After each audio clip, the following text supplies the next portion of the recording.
5টা ডিপার্টমেন্টে শক্তিশালী হওয়া। কয়টা ভাই? এই নসিহতটুকু আমাদের ঊর্ধ্বতন কর্তৃপক্ষের কাছে আমি হাত জোর করে করতেছি, একবার হাত জোর করে। 5টা ডিপার্টমেন্টে এই দেশটাকে শক্তিশালী করতে হবে। কয়টা ভাই? 1 নম্বর শিক্ষা। 1 নম্বর, প্রত্যেক মুসলমানকে কোরআন এবং সুন্নাহর শিক্ষায় শিক্ষিত করতে হবে। আমি অন্য ধর্ম নিয়ে কথা বলছি না, তাদের মতো দিন পালন করে, লাকুম দীনুকুম ওয়ালিয়া দিন, লাকুম দীনুকুম ওয়ালিয়া দিন। তারা তাদের ধর্ম পালন করে করুক, আমাদের কোনো মাথা ব্যথা নাই। প্রত্যেক মুসলমানের বাচ্চাকে কোরআন সুন্নাহর শিক্ষায় শিক্ষিত করতে হবে এবং একই সাথে এই যুগকে চ্যালেঞ্জ করার জন্য যত সাবজেক্ট দরকার সব সাবজেক্ট আমাদেরকে শিখতে হবে ইনশাআল্লাহ।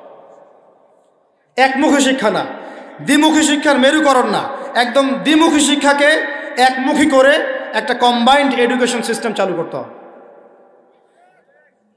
যদি আপনারা না পারেন আমাকে দায়িত্ব দেন, আমাদেরকে বলেন যে ভাই বা ছোট ভাই, তোমাকে আমি 1 বছর সময় দিলাম, শিক্ষার বিষয়গুলো গোছায় দাও, বিনা পারিশ্রমিকে ইনশাল্লাহ করে দেব, কোনো সমস্যা।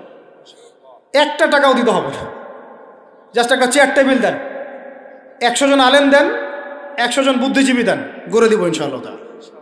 প্লে গ্রুপ থেকে মাস্টার্স পর্যন্ত আমাদের ছেলেমেয়েরা এমন শিক্ষায় শিক্ষিত হবে যেটাকে শরীফের গল্প শেখাবে না ইনশাআল্লাহ। বরং আমার ছেলে পাইলটও হবে, বিমানও চালাবে, আমার ছেলে ইনশাআল্লাহ হাফেজও করানো হবে ইনশাআল্লাহ। আমার মেয়ে ডক্টরও হবে ইনশাআল্লাহ, আমার মেয়ে আয়েশা রাদিয়াল্লাহু আনহার মতো মুহাদ্দিসও হবে ইনশাআল্লাহ। আমাদের এক ভাই সে রাজনীতিবিদও হবে ইনশাআল্লাহ, জুমার খুতবাও দিতে পারবে ইনশাআল্লাহ। আল্লাহর কসম করে বলতেছি, এমন শিক্ষা চালু করা সম্ভব। শুধু আপনারা যদি একটু সৎসাহস দেখান, একটু উদ্যোগ গ্রহণ করেন, আল্লাহ পাক বহুত আজর দিবেন আপনাদেরকে। আল্লাহ পাক এই ওসিলায় আপনাদের সব গুনাহ মাফ করে জান্নাতও দিতে পারেন। আল্লাহর রাস্তায় আল্লাহর দিকে ফিরে আসেন। আমি আপনাদের সবচেয়ে শ্রেষ্ঠ বন্ধু, আমাকে শত্রু মনে করেন না।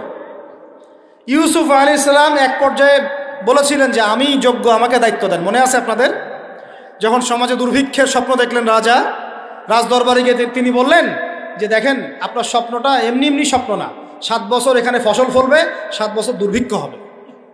যদি আপনি আমাকে দায়িত্ব দেন, আমি ইনশাআল্লাহ এমন একটা অর্থ ব্যবস্থা প্রণয়ন করব যে ইনশাআল্লাহ এই দুর্ভিক্ষের কবল থেকে মানুষ বেঁচে যাবে। মানুষ বাঁচে নাই। ওখানে এখানে প্রমাণ হয় একটা জিনিস, যখন দায়িত্ব নেয়ার যোগ্য কেউ দেখা যায় না, তখন যোগ্যদেরকে কথা বলতে হয়। যোগ্যদেরকে কি করতে হয়? কথা বলতে হয়। এখন দায়িত্ব দেখতেছেন না কাদের হাতে? একটা লোক, যে ব্যক্তি আল্লাহর অস্তিত্বেই বিশ্বাস করে না, সে কিতাব লিখতেছে, ওই কিতাব আমাদের সন্তান পড়তেছে। আমি নাম মেনশন করতে যাচ্ছি না। কিছু মানুষ যারা আল্লাহর অস্তিত্বেই বিশ্বাস করে না, তারা মনে করে মহাবিশ্ব সৃষ্টি হয়েছে বিগ ব্যাং থেকে, আল্লাহ সৃষ্টি করে নাই। ও ডিপার্টমেন্ট অফ হেড হয়ে বসে আছে ওখানে। আজকে ট্রান্সজেন্ডার ইস্যু আসছে জন্য আপনারা নড়েচড়ে বসতেছেন না। শিক্ষার যে দশা চলতেছে, আমরা ভয় করি যে আজকে থেকে 10 বছর যদি এমনভাবে চলতে থাকে, আল্লাহ মাফ করুক, আমার আশঙ্কা একটা প্রজন্ম গড়ে উঠবে, জীবনে বাপকে তো সালাম দিবেই না, সালাম কেমন করে শুদ্ধ করে দিতে হয় সেটাও শিখবে না কখন।